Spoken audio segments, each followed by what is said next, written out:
Doctor Saanvi Jethwani, सह उपाध्यक्ष तृतीयपंथी कल्याण मंडळ महाराष्ट्र राज्य।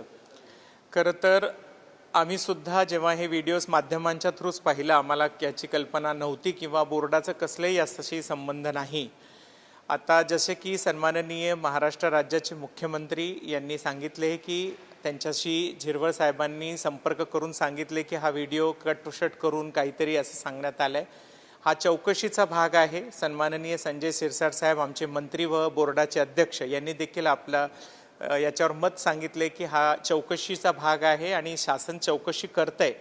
जे चौकशी होईल त्याच्यावर यथोचित कारवाई व्यवस्थित व्हायला पाहिजे आणि एक तृतीयपंथी म्हणून आम्हाला खंत वाटते की अशा कुठल्याही गोष्टी होऊ नये आणि समुदायाच्या छबीला हानी पोहोचू नये, कारण आमचा समुदाय पहिलंच अल्पसंख्याक सारखा समुदाय आहे आणि आमच्या समुदायाविषयी कुठलीही घाण विचारधारणा कोणीही धरू नये। सगळ्या जनतेला विनंती आहे, सध्या जे काही घडतंय महाराष्ट्रामध्ये किंवा ज्या काही व्हिडिओज बाहेर येत आहेत त्याशी बोर्डाचा अशासकीय सदस्यांचा, आम्ही अशासकीय सदस्य आहोत, त्यांचा कुठलाही नाता संबंध नाही हे मी जाहीरपणे सांगते आणि विनंती करते की आमच्या बोर्डाशी या अशा व्हिडिओंशी कसलाही संबंध नसून, आणि पहिलं तर आमच्या बोर्डाची जेव्हा नियुक्ती झाली की आम्ही सर्वजण, त्याच्यात पवन यादव नव्हते, नंतर त्यांची नियुक्ती करण्यात आली आहे।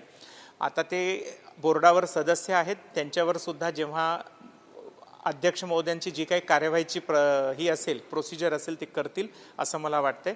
आणि सध्या चौकशीचा भाग आहे, वेट अँड वॉचची भूमिका घेऊया। जोपर्यंत त्याच्यावर काही भूमिका सरकार आणि शासन स्पष्ट करत नाही, आम्ही याच्यावर वक्तव्य करणं योग्य नाही। धन्यवाद।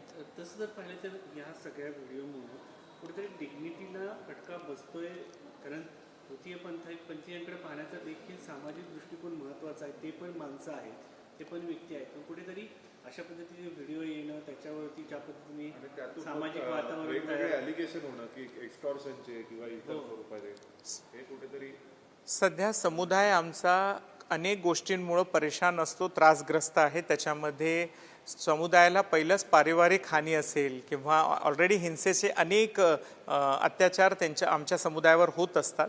पण मी पुन्हा एकदा जनतेला सांगते की आमचा समुदायामध्ये शिकलेला वर्ग आहे, खूप चांगले चांगले लोक आहेत जे कामं करत आहेत। आमच्या डिग्निटीवर असली हानी होऊ नये।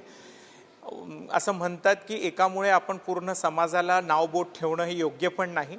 याची चौकशी झाल्यानंतर कळेल आपल्याला काय सत्यता आहे। सध्या तरी असं वाटते की आमच्या समुदायावर कुठलंही ॲलिगेशन किंवा कुठल्याही प्रकारचे आरोप प्रत्यारोप समाजानं आणि जनसमुदायानं करायला नाही पाहिजे, एवढी इच्छा आहे।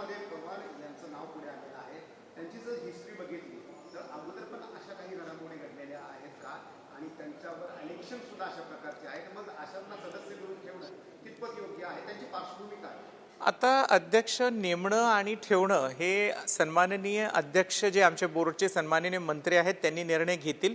आम्हाला जेव्हा विचारण्यात येईल आम्ही आमची भूमिका स्पष्ट करू आणि सांगू, आणि जेव्हाही त्यांनी म्हणतील नैतिकतेची जबाबदारी म्हणून, आता ते पवनने अद्यापही आमच्याशी संपर्क साधलेला नाही किंवा आम्हाला काही सांगितलेलं नाही, तर आम्हाला माहीत नाही ते राजीनामा देतील की नाही देतील किंवा बोर्डावर राहतील, पण अध्यक्ष याच्यावर लवकरच निर्णय घेतील असं मला वाटतंय। पवन जर अन्याय झाला असेल तर तुमची संघटना त्याच्या पाठीशी उभी राहील का? जो चुकीचा राहील आम्ही त्याच्यावर कारवाई करणार आणि जे बरोबर राहील आम्ही त्याच्या पाठीशी नक्की उभे राहू। पण झिरवळांच्या पण राजीनाम्याची मागणी होते, तर घाईघाईत आता पटकन राजीनामा दिला पाहिजे असं वाटतं का कोणी अशा प्रकारे? बघा, ते मंत्री महोदय आहेत, आम्ही अशासकीय सदस्य आहेत, त्यांच्या राजीनाम्याची मी बोलणं एक छोटा मुंह बडी बात होईल, कारण ते मंत्री महोदय आणि उपमुख्यमंत्री, मुख्यमंत्री आणि सन्माननीय त्या पक्षाच्या सुनेत्रा पवार मॅडम यांचा निर्णय आहे, ते घेतील। आम्ही त्याच्यावर वक्तव्य करणे हे योग्य नाही।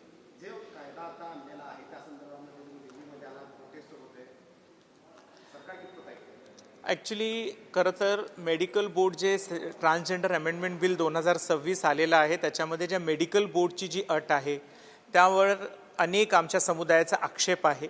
आम्ही एवढंच सांगू इच्छितो की सरकार अनेक गोष्टींचा विचार नक्की करते की तृतीयपंथीयांना काहीतरी मिळावं, रोजगार मिळावं, संधी मिळावी, पण तृतीयपंथी कोण हे समुदायाचं मेसेज व्यवस्थित त्यांनी जर समुदायाविषयी समुदायांसोबत बैठक लावली असती तर आमचे समुदायाचे लोक त्यांना बरोबर मेसेज दिलं असतं, सांगितलं असतं की आम्ही कोण आहो, आमचं तृतीयपंथी समुदाय काय करतोय आणि तृतीयपंथी समुदायाचे काय गरजा आहेत ते समजून घेणं गरजेचं आहे। मग मेडिकल बोर्ड आणलं पाहिजे किंवा काही गोष्टी त्याच्यात नीट व्हायला पाहिजे असं मला वाटतंय।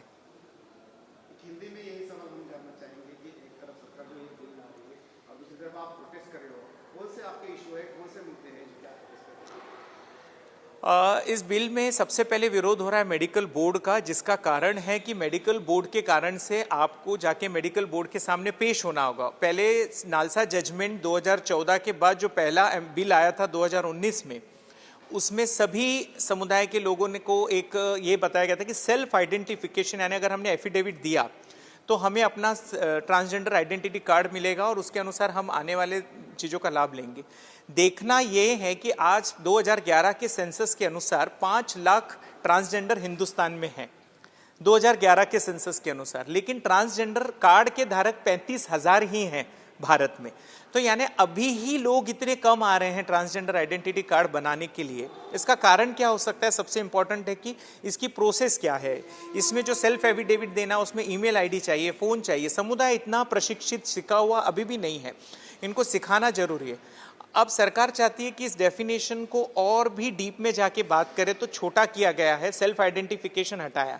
हमारा मानना है कि ट्रांस मैन, ट्रांस वुमन जो इंडिविजुअल रहकर भी अपना उदर निर्वाह कर रहे हैं, जो किन्नर हिजरा समुदाय से दूर रहकर भी अपना ट्रांसजेंडर, जैसे अभी आपने बांगर का उदाहरण देखा होगा, ये ट्रांस वुमन की कैटेगरी में आते हैं। लेकिन अगर ऐसे उनको परिवार का बैकअप है, लेकिन बहुत सारे ट्रांसजेंडर्स हैं जिनको परिवार से बैकअप नहीं मिलता, उनका भविष्य अंधेरे में ना रहे। हमने कल सरकार से गुहार लगाई है। कल मेरी सम्माननीय मंत्री वीरेंद्र कुमार जी के साथ बैठक हुई, मैं आठवले जी से भी मिली। मैंने दोनों ही मंत्रियों से रिक्वेस्ट की है कि समुदाय को सर्व समावेशकता की ओर लेके जाएं, और हम जहां पर संविधान में निरपेक्षता के ऊपर बात करते हैं, हमें लिंग निरपेक्षता के ऊपर भी आना चाहिए। मैंने उनके सामने बातें कही रखी है, समुदाय की समस्याएं भी रखी है।